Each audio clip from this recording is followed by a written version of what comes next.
जय गुरुदेव चिल्ड्रन। अभी तक हमने वह शक्ति हमें तो कविता में माइंड मैप देखा था लास्ट क्लास में। जैसे कि आपको ब्रिज कोर्स में याद हो तो पहले हम वर्णमाला पढ़े थे, उसके बाद हम संज्ञा सर्वनाम विशेषण पढ़े थे।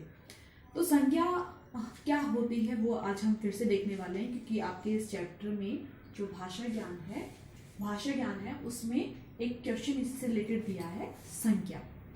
थोड़ा सा हम फिर से इसको रिवाइज कर लेते हैं कि संज्ञा क्या होती है, क्योंकि उसमें हमने क्या ब्रिज कोर्स में थोड़ा शॉर्ट में पढ़ा था। फिर से हम थोड़ा याद कर लेते हैं कि क्वेश्चन करते वक्त हमें वो ध्यान देना चाहिए कि मिक्स नहीं हो जाए। संज्ञा क्या होती है? संज्ञा मीन्स नाउन। ओके, जैसे इंग्लिश में भी आप पढ़ते होंगे संज्ञा। तो संज्ञा हम किसे बोलते हैं कि बुक में भी दिया हुआ है, वो एक बार मैं आपको रीडिंग कर देती हूँ, क्योंकि वो भी आपको समझ में आना चाहिए कि वो शब्द क्या दिए हुए हैं। क्लियर?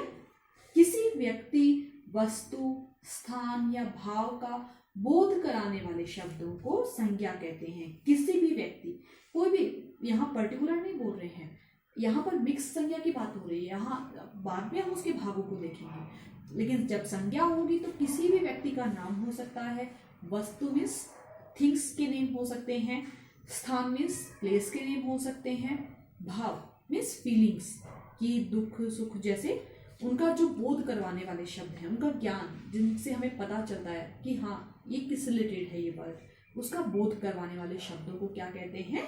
संज्ञा कहते हैं, नाउन कहते हैं। तो यहाँ पर हम शॉर्ट में लिखते हैं, ठीक है। नाउन शब्द वाले, नाम शब्द जो भी है उसे हम क्या बोलते हैं? नाम शब्द को ही क्या बोलते हैं? संज्ञा बोलते हैं, नाम शब्द। जैसे एग्जाम्पल के लिए यहाँ पर क्या है? देश, पुस्तक, केरल, गर्मी। देखो देश है वो कंट्री के नेम है, के भी कोई भी लिख सकते हैं, जैसे कि चीन, पाकिस्तान, कोई भी आ सकता है, कंट्री नेम भी आ सकते हैं यहाँ पर। लेकिन देश यहाँ पर वो हम बाद में डिवाइड करके देखेंगे कि वो किस में आ रहे हैं, ठीक है। पुस्तक है, केरल है, गर्मी, इस तरह से यहाँ मिक्स वर्ड दिए हैं हर तरह से पार्ट से। तो इसलिए पहले हमें यहाँ मिक्स लिखने हैं संज्ञा, जो भी व्यक्तिवाचक हो या भाववाचक हो या फिर जातिवाचक हो, तीनों जो भाग हैं उसके मिला के यहाँ शब्द लिख सकते हैं। पहला जो क्वेश्चन आपका दिया है, कविता से 5 संज्ञा शब्द चुनकर लिखो। तो कविता जो हमने अभी जो फर्स्ट कविता हमने पढ़ी है, लास्ट के नहीं बोल रहे हैं, कौन सी कविता बोल रहे हैं? जो हमने अभी कंप्लीट की है उस कविता की, न तो इस बुक में जो आगे कविता उसकी भी बात नहीं हो रही है, लास्ट की भी नहीं। जो अभी हमने कविता पढ़ी है फर्स्ट कविता, वह शक्ति हमें दो, इसी कविता से आपको क्या करने हैं? 5 संज्ञा शब्द मीन्स 5 नाउन वर्ड आपको चुनकर, सेलेक्ट करके उसमें से चुनकर लेकर लिखने हैं यहाँ पर। तो यहाँ पर मैं जो लिख रही हूँ, आप वही लिखना चाहते हैं तो वही शब्द भी लिख सकते हैं। अगर आप दूसरे शब्द लिखना चाहते हैं तो मिक्स आप लिख सकते हैं, पर वो नाम शब्द ही होने चाहिए, जैसे मैंने बोर्ड पर लिखा है। इस बात का आपको ध्यान रखना है। तो देखो यहाँ पर जो पहला है 5, आपको क्या लिखने हैं? संज्ञा शब्द। यहाँ उसके भेद नहीं दिए हैं, अगर नाम दे देते तब हम अलग अलग लिखते, ठीक है। इस बात का आपको ध्यान रखना है। 5 संज्ञा शब्द, क्लियर? इसका जो मेन क्वेश्चन में क्या लिखा वो हमें ध्यान रखना है, कंफ्यूज नहीं होना है। ये नहीं कि हाँ फिर आप रॉन्ग कर देते हैं, क्वेश्चन ध्यान से पढ़ना है। तो यहाँ पर जग पहला है, दूसरा सेवक, और तीसरा है संताप, चौथा छल, और 5वां है प्रभु। यहां पर ये मिक्स है, मैं यहां पर आपको अभी नहीं बताऊंगी, वरना आप क्या करेंगे फिर से कंफ्यूज हो जाएंगे। जब आगे हो जाएगी बात उसके बाद चाहे आप पूछेंगे तब मैं आपको बता सकती हूँ कि कौन सा व्यक्तिवाचक है, कौन सा जातिवाचक है और कौन सा भाववाचक, ठीक है। तो ये यहाँ मिक्स जो भेद है उसको डिवाइड जो पार्ट किया है उसके मिक्स शब्द हैं, जग, सेवक, संताप, छल, प्रभु। छल और संताप क्या है? भाव है। तो भाव जो फीलिंग्स है उसका बोध कराते हैं, तो वो कौन से शब्द में, कौन से वाले में आ जाएंगे? भाववाचक संज्ञा। सेवक और जो जग है ये किस में आ जाएंगे? सेवक और जब किस में आ जाएंगे, जातिवाचक में। और प्रभु भी यहाँ पर हम देखेंगे तो आप देखो किस में आएगा, प्रभु। यहाँ पर किसी एक भगवान की बात नहीं हो रही है, प्रभु यहाँ पर सारे भगवान में आता है, तो कौन सा हो जाएंगे यहाँ पर, ये भी जातिवाचक। तो यहाँ पर कोई भी ऐसा नहीं कि व्यक्तिवाचक लिखना है, जातिवाचक। जब आपको 5 संज्ञा शब्द कहा है तो किसी भी संज्ञा भेद से आप लिख सकते हैं। यहाँ पर 2 अलग अलग यहाँ पे दिए हुए हैं। तो आगे हम देखते हैं अगला प्रश्न आपका क्या दिया हुआ है, आपने नोट कर लिया होगा। इसका मैं फोटो भेज दूंगी आपको ऊलो में। ये जो भी मैं यहाँ क्लास में करवा रही हूँ इस क्लास में, क्योंकि यहाँ नोट करने के लिए आपको टाइम भी दे सकती हूँ, तो आपको ऊलो में फोटो आ जाएगा, आप आराम से वहां से लिख सकते हैं। ठीक है। अगला जो हमारा प्रश्न दिया है कि नीचे दी गई परिभाषाएं पढ़ो तथा प्रत्येक के 2-2 उदाहरण लिखो। हमें एग्जाम्पल लिखना है, 2-2 वर्ड लिखने हैं। तो पहला हम देखते हैं क्या दिया हुआ है। फर्स्ट, सबकी डेफिनेशन दी हुई है, परिभाषा। ठीक है। किसी विशेष व्यक्ति, स्थान अथवा वस्तु के नाम को व्यक्तिवाचक संज्ञा कहते हैं। तो किसी विशेष लगाए, विशेष पर ध्यान देना है आपको। किसी व्यक्ति नहीं कहा है, हमने डेफिनेशन में पढ़ा था किसी व्यक्ति, वस्तु, स्थान, दिशा का। तो किसी में तब वहां पर विशेष नहीं हुआ है, यहाँ विशेष वर्ड ऐड हुआ है, इस पर ध्यान देना। विशेष में पर्टिकुलर किसी वन पर्सन की यहाँ बात की जाए, चाहे नाम लेकर, तब हम क्या करेंगे, उसको किसमें रखेंगे, किसमें रखेंगे, व्यक्तिवाचक, प्रॉपर नाउन में रखेंगे। तो यहाँ पर देखो एग्जाम्पल ऑलरेडी ऊपर हम देख चुके हैं। तो यहाँ पर हम क्या करेंगे, इस कविता से ही हम लिखेंगे। देखो यहाँ पर जो दिया हुआ है वो अलग है।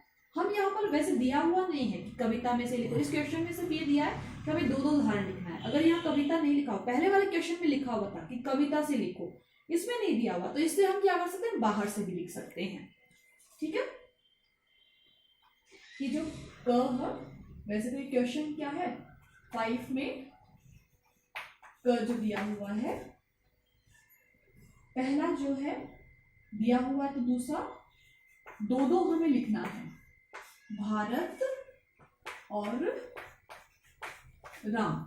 ठीक है। ये क्या है, किसी के नाम है, तो यहां पर ये किसमें हो जाएंगे, प्रॉपर नाउन। प्रॉपर मीन्स व्यक्तिवाचक नाउन, क्योंकि भारत क्या है, कंट्री का नाम है, नाम लिया हुआ है।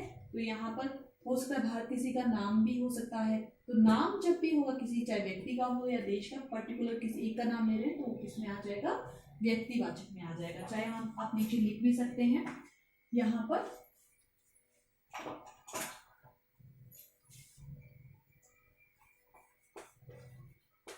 व्यक्तिवाचक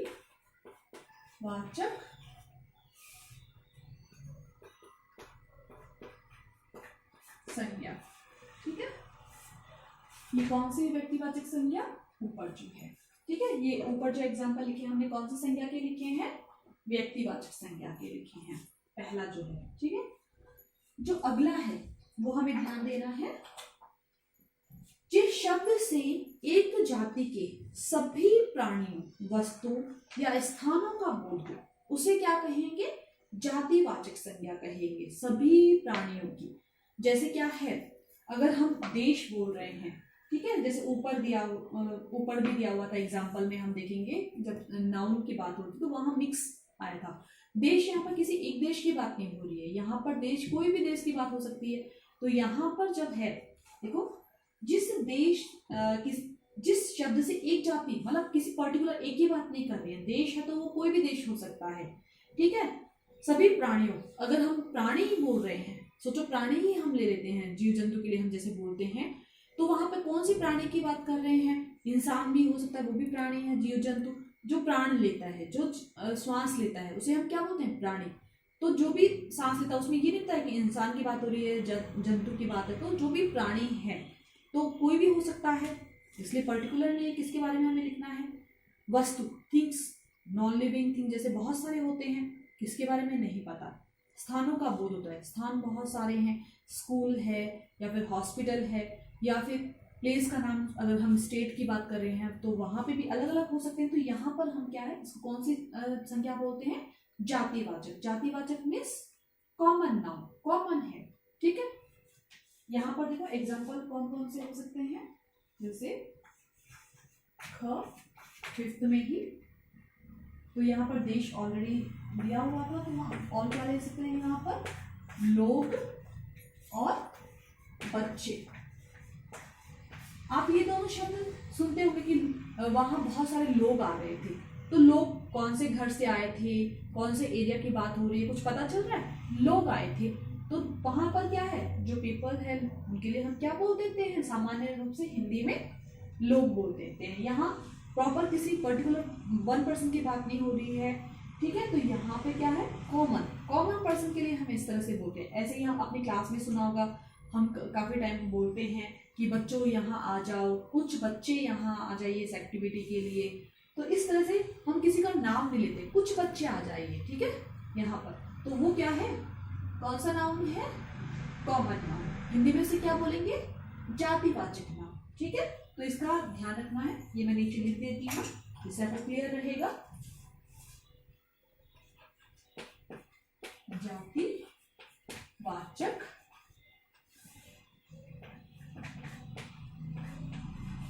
संज्ञा, ठीक है। ये क्लियर रहे आपको, विद एग्जाम्पल डेफिनेशन आपकी इसमें दी हुई है, आपको ध्यान रहेगा कि फिर अगेन आपको अगर चैप्टर में, दूसरे चैप्टर में आएगा तो फिर इतने डिटेल में हम नहीं जाएंगे। अभी ये आपका स्टार्टिंग है, आप अभी छुट्टियों के बाद आप सीख रहे हैं, तो हम स्पीड फास्ट नहीं ले रहे हैं, थोड़ा हो सकता है बाद में हमें इतना टाइम नहीं मिले, ठीक है।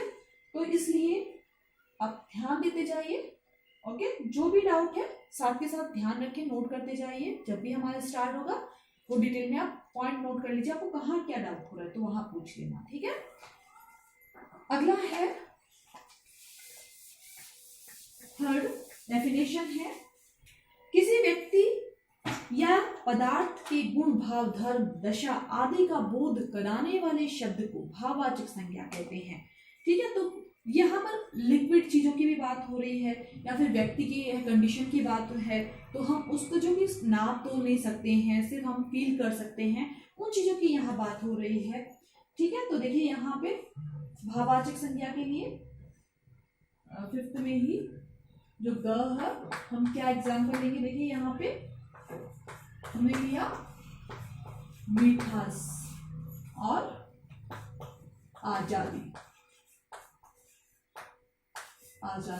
देखो मिठास क्या है, नॉन लिविंग थिंग की चीज की क्वालिटी की बात हो रही है कि रसगुल्ले की मिठास मुझे पसंद है, तो यहाँ पर ये क्या हो जाएगा, भाववाचक संज्ञा। ऐसे ही हम देखेंगे कि आजाद व्यक्ति, तो वो तो विशेषण हो जाएगा उसका, व्यक्ति ये बता रहे हैं कि वो आजाद व्यक्ति है। पर आजादी क्या है, हमें क्या है, आजादी पसंद है, तो वो क्या हो जाएगा, भाववाचक संज्ञा हो जाएगा, ठीक है। तो यहाँ पर ध्यान देना है कि ये क्या है, तो ये व्यक्ति के लिए यूज कर रहे हैं और यहाँ पर ये चीजों के लिए यूज कर रहे हैं, तो दोनों के लिए आपको समझ में आया। तो इसको ये कौन सी संज्ञा हो जाएगी, आप नोट कर लेना, भाववाचक संज्ञा, क्लियर। तो ये तीनों संज्ञा के भेद हैं, जो व्यक्तिवाचक, जातिवाचक और भाववाचक, ये तीनों भेद हैं। इसको आपको ध्यान रखना है कि नाउन किसे कहते हैं, कितने भेद होते हैं, ओके। समझ में आया, थैंक यू।